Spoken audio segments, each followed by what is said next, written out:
그 이전에 제가 부목사로 있을 때 그 권사님이 이제 한 분 계셨는데 아주 겸손하시고 별로 말씀도 없으세요. 그 권사님 소녀 같으신 분이셨는데 말씀도 가만가만히 하시고 이분이 크게 아파가지고 누우셨어요. 그래서 이제 사실은 교회에서 이 교회도 장례 시즌이 있거든요. 그 연세 드신 분들이 감기로 돌아가신 경우가 많고 이상하게 한 분이 돌아가시면 이어서 연달아서 장례가 한 두 번, 세 번씩 있는 경우가 잦았어요. 그러니까 그 시즌이 있어요. 환절기 때 아프셔가지고 떠나가시는 분들이 많아요. 근데 이분도 이제 그 상황이 볼 때에 돌아가실 것 같다 이렇게 느꼈어요. 그런데 그 큰아들이 어머님을 얼마나 지극정성으로 모시든지 병원에 이제 입원해가지고 장기간 계셨는데 결국 살아나셨어요. 그리고 난 다음에 또 한 번 침대에서 떨어지셔가지고 그 연세 드신 분들 그 침대 높지도 않는데 낙상하면 골절하잖아요. 골절이 와가지고 또 입원하셨어요. 근데 또 이 아들이 중국에서 사업을 하고 있었는데 자주 왔다 갔다 하면서 너무 지극정성으로 모시는 거예요. 그래서 모르긴 몰라도 그 어머님 병원비로만 해도 그게 벌써 한 10여 년 전의 일이니까 한 15년 전쯤 되니까 뭐 수천만 원이 들어갔어요. 왜 이렇게 아들이 효자 이거 너무너무 잘한다 했는데 주변 권사님들이 그러는 거예요. 저 권사님이 저 아들 다 키웠다고. 알고 보니까 그 권사님이 예전엔 다 힘들었잖아요. 이때 장사를 했는데 이 큰아들이 공부를 좀 하니까 과일을 붙인 거예요. 근데 남편이 그렇게 뭐라고 했대요. 지금 우리 형편에 무슨 과외냐고. 거기가 그 녹두거리 서울대 옆에 있는 곳이어서 서울대 학생들이 많으니까 거기에 서울대 학생을 붙인 거예요. 그러니까 과외비가 비싸죠. 너무너무 힘들어가지고 몇 번을 끊으려고 했는데 남편은 자꾸 끊으라고 얘기하는데 안 끊은 거예요. 꾸역꾸역 시켰어요. 그래가지고 이 아들이 정말 서울대를 갔네요.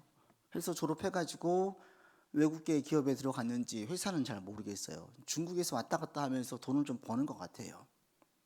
나중에 이제 신방 갔는데 마침 또 아들을 만났어요. 근데 그 아들이 그렇게 얘기를 하는 거예요. 며느리랑 왔는데 너무 어머니한테 고마워하는 거예요. 그때 만약에 어머니가 과외를 끊었으면 자기 여기 대학 가지도 못했을 거고 이렇게 못했을 거다고. 아버지가 그렇게 반대했는데 어머니가 끝까지 고집해가지고 자기를 공부시켜가지고 자기가 지금 여기까지 왔다 이러시는 거예요.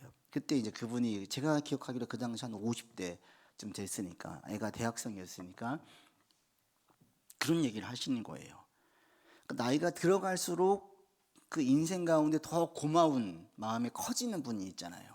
아버님한테도 잘하지만 어머님에 대한 그 마음이 이게 배어 나오는 게 보이는 거예요. 너무 고맙다라는 거예요. 시간이 흐르면 흐를수록 그때의 어머님의 그 수고, 헌신 다 졸라매고 온전히 자기한테 올인했던 그게 너무 고마운 거지요. 그래서 시간이 흐를수록 그 어머님에 대해서 너무 잘하고 그 뒤로도 지금은 돌아가셨는데 그 권사님에게 수시로 왔다 갔다 해요. 수시로. 중국에서 수시로 왔다 갔다 하면서 어머님을 뵙고 찾아갔던 그런 아들이 있어요. 인생이 시간이 흘러가니까 그 어머님에 대한 고마움과 그때의 그 어머님의 희생과 헌신이 또 그때 그 안목이 자기 인생에 너무 중요한 역할을 했다라는 사실을 계속 절감하면서 사는 거죠. 그러다 보니까 어머님에 대한 마음이 어떤 다른 분들보다도 더 컸어요. 우리 인생이 그렇잖아요. 살면서 우리 인생의 전환점을 맞는 경우들이 있고 시간이 흐를수록 계속 마음에 남는 사람들이 있어요. 그래서 인생 마지막쯤 되면은 갑자기 누가 보고 싶다라든지 누구한테 내가 고마운 마음이 계속 있어서 빚진 마음이 있는데 이걸 못 갚아서 좀 갖고 싶다라든지 이런 평생의 은인 같은 분이 있는 거죠. 이 지금 다윗이 이제 인생 마지막이에요. 근데 이때 다윗에게도 이런 은인 같은 분, 절대 잊지 못하는 분이 있어요. 그게 누구예요? 하나님이에요, 하나님. 다윗은 시간이 흐르면 흐를수록 계속 고백되어지는 게 하나님이 너무 감사한 거예요. 그래서 이 22장에 보면은 하나님에 대한 시, 찬양으로 가득 차 있죠. 이게 자기 인생, 삶, 그리고 지금의 왕의 자리에서 누리는 모든 것들, 이 전체를 회고할 때의 감사의 고백이에요. 이게 이제 사무엘을 편찬할 때 마지막 부분에 넣었죠. 다윗 인생에 대한 정리인 거예요. 모든 것들, 지금 자신이 누리고 있는 모든 것들은 다 하나님에게로부터 왔다라는 거예요. 우리 지난주에 1절로 28절까지 이야기할 때는 구원해 주신 하나님에 대해서 이야기했는데 29절로 마지막 절까지는 자기의 지경을 넓혀주고 자기를 강하게 하고 원수들을 이기게 하시는, 다윗은 전쟁에서 한 번도 패하지 않았거든요. 이 모든 전쟁의 승리가 어디서 왔느냐? 하나님에게서 왔다라는 거예요. 자신에게 어떤 능력이 있고 얼마나 피나게 연습을 했고 어떻게 전략을 짰고 이런 거 하나도 없어요. 전부 다 하나님 때문이다. 하나님 때문이다. 이게 다윗의 고백이고, 이 고백이 시적인 표현이나 미사여구나 빈말이 아니라 진실된 말이죠.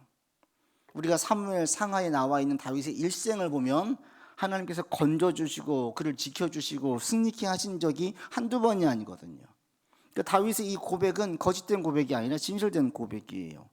여러분, 문제 봅시다. 1번 다시 봅니다. 다윗은 자신의 모든 구원과 존귀와 형통이 하나님의 은총의 결과였다고 한 단어로 표현합니다. 다윗이 사용한 표현은 무엇입니까? 29절 보시면 뭐라고 하나님을 이야기하냐면, 하나님은 나의 뭐라 그래요? 등불이라고 얘기해요. 등불. 등불은 어둠을 밝히죠. 그리고 집안에 켜 놓을 때에 이게 무엇인가 활동할 수 있게 만드는 근원이 되죠. 그리고 이 등불 자체는 행복과 번영, 영광과 존귀의 상징이에요. 이런 것들을 포함하고 있는 말이 등불이라는 말인데, 다윗은 하나님을 나의 등불로 표현해요. 뭐예요? 내 어둠을 밝혀준, 자신이 힘들고 어려웠던, 사울에게 쫓기고 도망다녔던 그 가운데에 살 수 있는 소망이 됐어요. 절망스러운 가운데에서 소망을 잃지 않게 만드는 힘이 하나님이었어요. 그렇죠. 다윗이 절대적으로 그를 지켜줬던, 지탱할 수 있고 소망을 놓지 않을 수 있었던 가장 큰 힘이 뭐냐면 기름 부음이에요. 기름 부음. 하나님이 나를 기름 부으셨다. 나는 이렇게 안 끝난다. 사울에게 죽지 않는다. 블레셋에서 내가 사로잡혀서 죽지 않는다. 전쟁에서 피하지 않는다. 나를 왕으로 삼으실 것이다. 이것이 다윗으로 하여금 그 힘들고 어려운 시기를 견디게 만들었어요. 그래서 다윗에게 하나님은 누구냐면 등불 같은 분이에요. 등불. 그래서 우리에게도 마찬가지죠. 하나님은 뭐예요? 우리 등불인 거예요. 우리 가운데, 그래서 그리스도인들은 죽을 때까지 우리는 소망 가운데 죽어요. 하나님이 살아계시기 때문에, 하나님의 능력은 쇠하지 않기 때문에, 나를 향하신 하나님의 보호는 끝나지 않았기 때문에 하나님을 생각을 하면 우리한테 소망이 생기는 거예요. 소망. 여러분, 늘 이 소망 가운데 살 수 있기를 바랍니다. 다윗에게 하나님은 이 등불이었어요. 소망이었어요. 절망스러운 상황에서 낙심하지 않게 만들 수 있는 힘이었어요. 그리고 이 모든 활동, 이 등불이 켜져 있어야 활동할 수 있으니까 다윗을 형통케 하고, 그리고 무엇인가를 이루게 만드는 모든 게 하나님에게로부터 왔다라고 다윗은 고백을 하고 있어요. 그리고 이거에 근거해서 29절 후반부에 보시면 나의 어둠을 밝히시리이다. 이게 지금 미래 완료형으로서 미래성과 계속성을 함께 가지고 있어요. 그러니까 과거로 지금까지 지켜주셨기 때문에 앞으로도 내가 어떤 흑암이 올 때 이것을 밝혀주실 것이다. 우리 인생의 어둠이 사라지지 않죠. 항상 있습니다. 눈물 지을 날들이 우리 인생 가운데 계속 찾아옵니다. 왜? 이 세상이 그런 곳이잖아요. 때문에 그러할 때 다윗도 얘기를 하는 거죠. 흑암이 없다라고 얘기하지 않고 그 흑암을 밝히실 것이다. 그래서 이것이 나를 죽게 하지 않고 나를 더 강하게 하고 견고하게 하고 여전히 소망을 계속 가지게 만들 것이다. 다윗의 고백이에요. 여러분의 고백이 되기를 바랍니다. 그래서 우리 그리스도인들은 어떤 경우에도 낙심하지 않습니다. 어떤 경우에도. 왜? 주님이 살아계시기 때문에, 주님이 나를 보호하시기 때문에. 다윗이 그래서 고백을 할 때 뭐라고 고백을 하냐면 등불로 고백을 해요. 그 다음에 2번 보십니다. 다윗은 자신의 적진으로 달리고 성벽을 뛰어넘을 수 있었던 힘이 어디에 있다고 고백합니까? 30절 읽겠습니다. 내가 주를 의뢰하고 적진으로 달리며 내 하나님을 의지하고 성벽을 뛰어넘나이다. 적진으로 가고 성벽을 뛰어넘고, 이 힘이 근원이 어디에 있습니까? 하나님을 의지했기 때문에, 하나님을 의뢰했기 때문에라고 이야기해요. 자기가 담대하게 용기를 내서 싸울 수 있었던 그 힘이 어디에 있느냐? 하나님에게 있다. 하나님에게. 하나님이 내게 능력을 주신다는 거예요. 이 전반적으로 승리하는 모든 그 다윗의 승리의 내용을 보면 이거예요. 능력 주신 하나님. 29절에서는 등불 되신 하나님이었다면 30절 이하에 쭉 나오는 걸 보면요, 능력 주신 하나님이에요. 내 사슴의 발같이 뛰어가게 하시고 성벽을 뛰어넘게 하시고, 이런 모든 것들이 뭐냐면 하나님께서 내게 능력을 주셨다라고 얘기를 해요. 4번을 먼저 보시면, 4번 읽겠습니다. 다윗을 도와주신 하나님을 다윗이 시적으로 표현한 낱말들로 어떤 것들이 있으며 의미는 무엇입니까? 33절로부터 쭉 보시면 이 모든 게 결국은 하나로 능력이에요. 하나님 내 견고한 요새십니다. 인도 안전 곳으로 인도하십니다.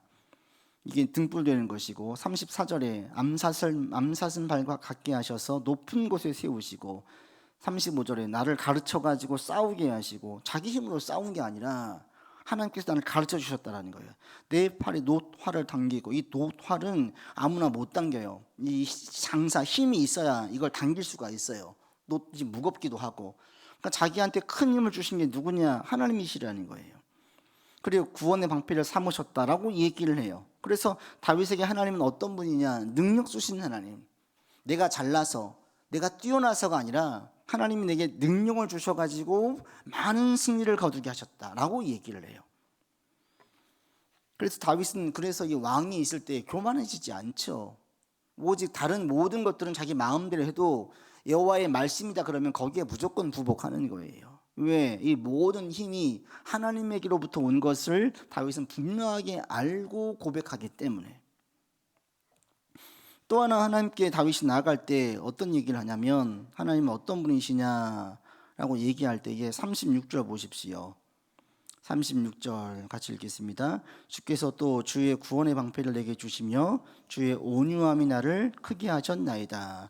하나님은 어떤 분으로 또 고백하냐면 온유하신 하나님으로 고백을 해요. 온유하심. 이게 이제 온유하심이 다른 말로 하면 은혜 베푸심이에요. 은혜.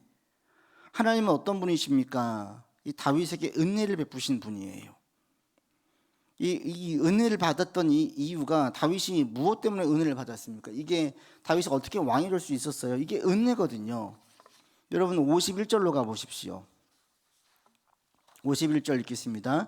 여호와께서 그의 왕에게 큰 구원을 주시며 기름 부음 받은 자에게 인자를 베푸시며 영원하도록 다윗과 그 후손에게로다.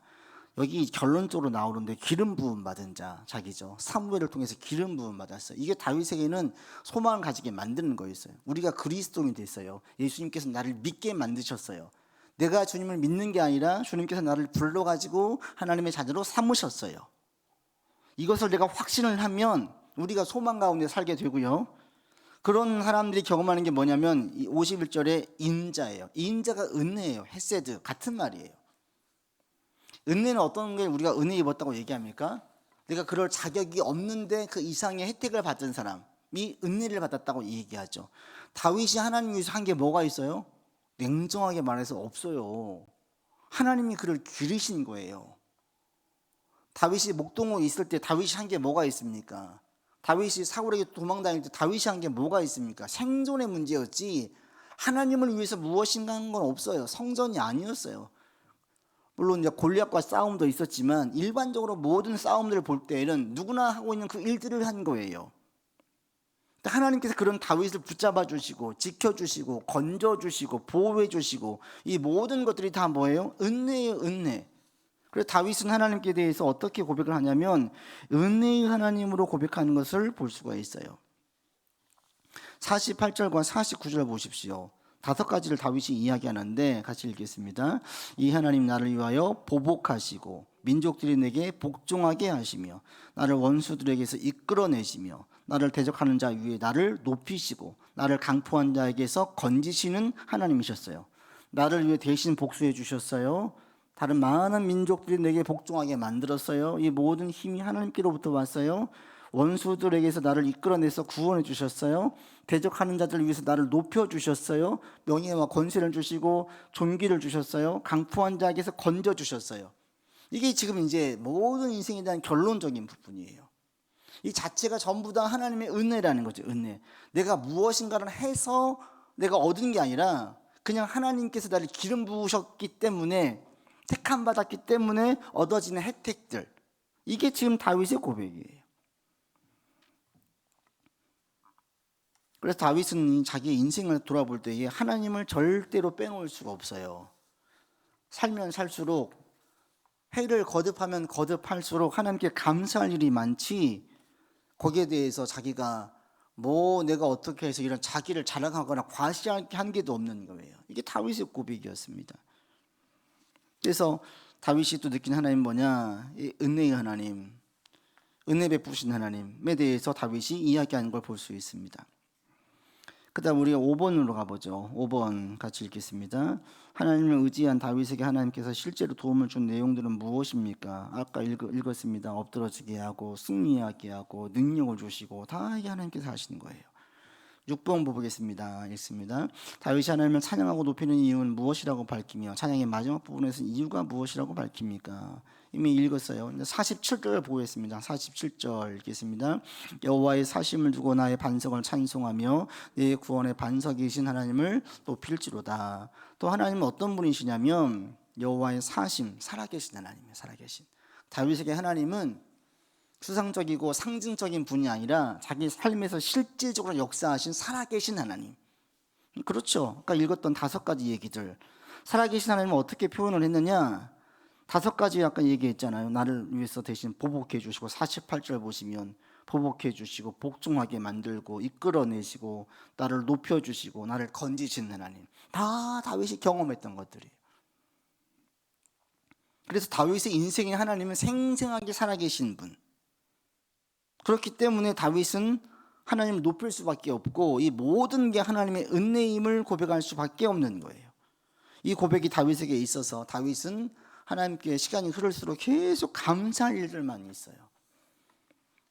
우리 가운데에도 이런 신앙의 고백이 있어지길 바랍니다. 여러분 삶을 돌아볼 때 해를 거듭할수록 누구한테 고마우세요? 점점점 시간이 흘러갈수록 하나님께 너무 감사하고 너무 고마운 일들이 더욱더 많아지는 여러분 되기를 바랍니다. 그래서 인생이 말년이 다가오고 하나님께 갈 날이 가까워질수록 하나님 감사합니다. 이 말들이 우리 가운데 계속 있어지기를 바랍니다. 다윗이 이전 고백을 한 것처럼. 그래서 다윗이 지금 오늘 고백했던 내용들을 보게 되어지면 다윗이 경험한 하나님께서 어떤 하나님인지를 우리에게 보여주고 또 여러분도 여러분이 경험한 하나님이 있을 거예요. 그게 우리로 하여금 찬양을 하게 만들죠. 지금 다윗이 찬양하는 것처럼 우리 가운데 이런 찬양의 소리가 끊어지지 않고 계속 울림이 있고 더욱더 깊어지는 여러분들 되기를 바랍니다. 3번 보겠습니다. 3번 보고 마칩니다. 3번 같이 읽겠습니다. 다윗은 하나님의 말씀이 사람의 말과 어떻게 다르며 어떤 능력이 있다고 말합니까? 31절 읽겠습니다. 하나님의 도는 완전하고 여호와의 말씀은 진실하니 그는 자기에게 피하는 모든 자에게 방패시로다. 다윗이 살면서 계속 관심에 두었던 게 뭐예요? 여호와의 말씀이에요. 하나님의 말씀은 어떤 특징이 있냐면 첫 번째 완전하다. 완벽해요. 완벽해요. 우리가 설계도 어떤 기계를 만들 때 설계도 도면대로 만들잖아요. 완벽하죠. 그걸 만든 사람이 그 설계자가 그 설계 도면을 딱 넣어놨을 때 그대로만 만들면 그 작품이 딱 나오지요. 우리 인생의 설계도 세계의 설계도가 적혀져 있는 게 성경책이라는 거예요. 그러니까 성경 말씀을 뼈대로 삼고 인생을 세우고 나라를 세우면 견고해지는 나라 그리고 큰 축복을 받는 사람이 될 수밖에 없는 거죠. 다윗이 그렇게 된 거예요. 주의 말씀을 붙들고 살았다라는 거예요. 또 한 가지 주의 말씀은 흠이 없다. 흠이 없다는 게 뭐냐면 하자가 없다는 거예요. 물건을 살 때에는 하자 있는 것들이 종종 있잖아요. 그러나 여호와의 말씀은 단 하나도 하자가 없다. 이 흠이 없다는 원래의 뜻은 보석을 정련하다는 뜻이에요. 보석을 만들 때에 그 원석을 가지고 잘 다듬어 가지고 반짝반짝 빛나는 보석을 만들잖아요. 그 정련된 보석을 보면은 아주 완전 무결하고 흠이 없죠. 그럴수록 값이 비싸지요. 여호와의 말씀이 이렇다라는 거예요. 여호와의 말씀이 흠이 없다라는 거예요. 하자가 없다라는 거예요. 다윗이 말씀을 신뢰하고 따랐을 때 다윗은 어떤 실패도 맛보지 않았어요. 여호와의 말씀을 따랐을 때의 실패를 맛본 적이 없어요. 그러니까 이 여호와의 말씀을 귀히 여기는 거예요. 그래서 다윗이 승리를 맛보게 되었습니다. 여러분도 오늘 다시 한번 주의 말씀 붙들고 살기를 바라고 여호와의 말씀이 내 발의 등이요 내 길의 빛이니이다. 다윗이 고백한 것처럼 시편의 고백에 있는 것처럼 이게 우리의 고백이 되기를 바랍니다.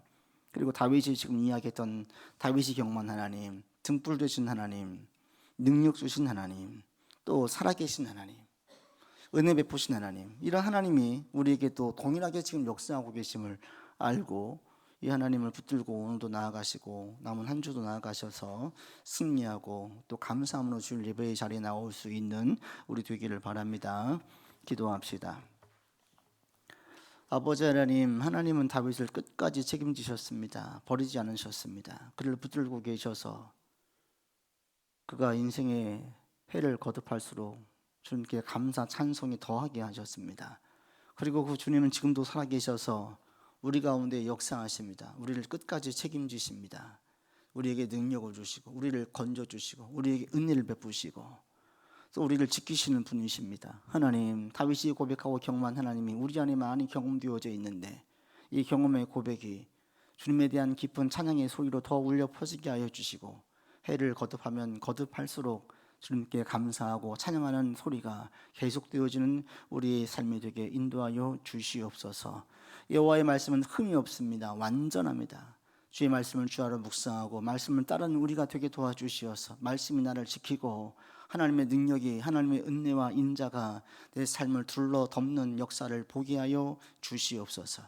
이제는 우리 구주 예수 그리스도의 은혜와 한이 없으신 하나님의 사랑하심과 성령의 교통하심과 교제하심이 다윗과 같은 하나님으로 고백을 하며 주님을 찬양하며 나아가는 주의 백성들 위에 주님의 인자와 자비가 가득한 모든 삶 위에 이제로부터 영원토록 함께 계시기를 간절히 축원하옵나이다. 아멘.